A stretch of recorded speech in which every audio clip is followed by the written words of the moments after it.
Dia nggak tahu cara berpikir partai politik, cara berpikir masyarakat, logika institusi. Beliau tuh nggak paham begitu. Dan saya dengan mudah mengatakan pada hari ini bahwa Rocky salah besar.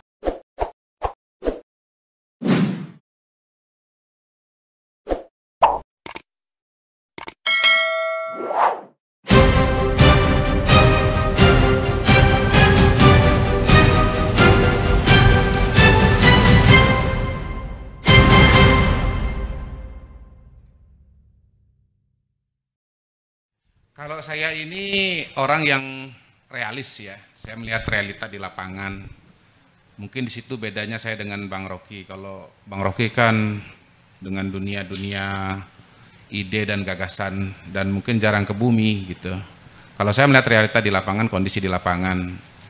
Nah, karena beliau di atas terus, memang melihat orang yang di bawah tuh dungu semua begitu. Jadi yang pintar cuma beliau aja, ya nggak apa-apa lah. Beliau boleh nganggap saya sebagai orang yang dungu, tetapi buat saya beliau nggak lebih daripada political entertainer gitu loh. Kayak orang lagi stand up comedy gitu ya, orang ketawa tapi orang nggak nganggap serius sebetulnya. Dan yang terjadi di lapangan memang bukan seperti yang dipikirkan oleh Rocky begitu. Dunia ini tidak didasarkan pada joke-joke atau anekdot yang dilontarkan oleh Rocky. Ya, saya kira dia sedang asik sendiri tuh. Dia nggak tahu cara berpikir partai politik, cara berpikir masyarakat, logika institusi. Beliau tuh nggak paham begitu. Dan saya dengan mudah mengatakan pada hari ini bahwa Rocky salah besar.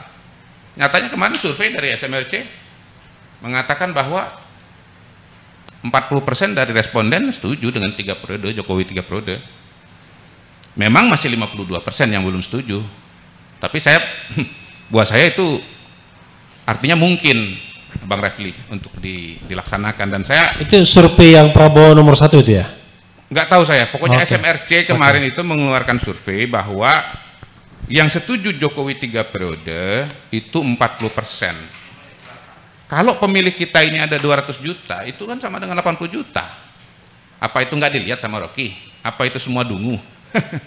Gitu lah, gampang aja jawab Rocky itu, kasih aja data dan fakta, dia udah keteteran itu. Jadi saya merasa saya tidak sendiri, dan itu dalam situasi di mana saya ini boleh dibilang single fighter ya, bicara dari bulan Maret barangkali sampai dengan sekarang begitu. Dan supaya lebih dari 50%, makanya saya membangun institusi yang namanya Jokpro. Nah, siapa Jokpro? Ya orang-orang yang ternyata pikirannya sama dengan saya. Orang-orang yang menghubungi saya, yang tadinya saya tidak kenal, lalu menghubungi saya karena mereka punya pikiran yang sama. Kebetulan kan dalam salah satu acara itu saya spontan saja menyampaikan nomor WA saya. Buat mereka yang setuju dengan gagasan ini, tolong hubungi nomor WA ini. Ternyata banyak yang menyambut. Salah satunya itu Mata Najwa waktu itu. Mata Najwa. Mata Najwa sama dengan Bang Refli. Bang Refli kan saksi mata. Dan WA-nya kan saya kasih lihat begini. Semua bisa menyaksikan. Jadi ini bukan ngarang ini. Ini realita di lapangan begitu. Nah, nanti Jokpro ini akan bergerak membangun jaringan di seluruh provinsi, di seluruh kabupaten kota, dan bila perlu sampai ke tingkat kecamatan begitu loh. Supaya apa? Supaya gagasan ini bergulir makin luas ya, daya jangkaunya juga makin dalam, menjadi bola salju, dan sampai di suatu titik di mana ya nanti mayoritas masyarakat Indonesia akan menyatakan setuju dengan gagasan Jokowi 3 periode begitu loh. Jadi ketimbang retorika yang disampaikan oleh Rocky Gerung tadi, saya kira nggak ada yang bisa diukur tuh semua. Itu beliau tuh asik dengan pikirannya sendiri.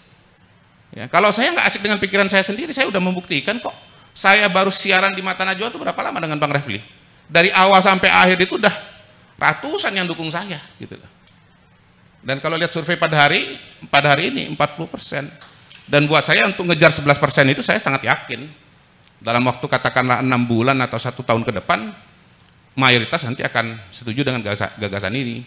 Nah, kalau tadi dikatakan juga bahwa ya ini 2 orang yang menyebabkan perpecahan, maka kemudian keduanya jangan maju lagi. Nah, dia nggak paham dengan realitas sosial di lapangan, nggak paham ini, nggak paham Bang,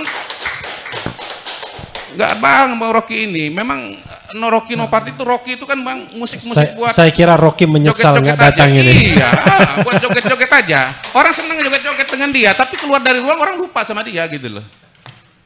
Jadi yang menyebabkan perpecahan itu adalah provokasi dari elit, ditambah dengan memang realita masyarakat kita yang beragam begitu. Indonesia ini kan sebetulnya impossible nation dengan luas yang begitu besar, 2 juta kilometer persegi, suku yang begitu banyak, agama yang juga beragam begitu. Nah, negara ini itu selalu dalam proses dan itu kita harus jaga sama-sama gitu loh. Sekarang dengan adanya politik identitas secara global, kemudian juga masuk ke Indonesia, banyak pemikiran radikal, fenomena terorisme, ya, orang menggunakan agama untuk kepentingan politik, kampanye politik, fenomena tahun 2014 orang bikin koran obor rakyat, quick count-nya ada 2 versi, itu dilihat nggak sama Bang Rocky? Kalau Bang Rocky itu tidak menyebut sama sekali soal-soal ini, gitu loh.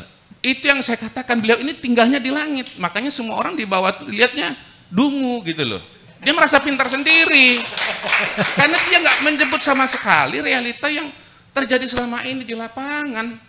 Mohon maaf, itu yang dihadapi oleh saya, teman-teman, masyarakat, tetangga dan seterusnya gitu loh. Ada ketakutan-ketakutan. Bagaimana di Pilkada tahun 2017 ada masjid dicoret-coret, ya kan? Ada demo besar-besaran, lalu kemudian orang ngantor nggak bisa masuk, departemen store tutup, 2019 masyarakat kita terbelah menjadi cebong dan kampret begitu. Itu nanti akan terulang lagi ketika calonnya itu di luar Jokowi dan Prabowo. Nah, kenapa Jokowi Prabowo? Ya karena yang sekarang ini punya suara, punya kursi untuk melakukan untuk mencalonkan kandidat, ya, melakukan amandemen, ya orang-orang seperti Pak Prabowo, seperti Bu Mega, Pak Jokowi yang mendapatkan dukungan politik. Nah, kalau bukan mereka nggak bisa. Termasuk Bang Henry Satrio, ayo proposalnya apa? Nggak bisa. Mau berapa ratus pun nama yang disebut oleh beliau, nggak bisa gitu loh.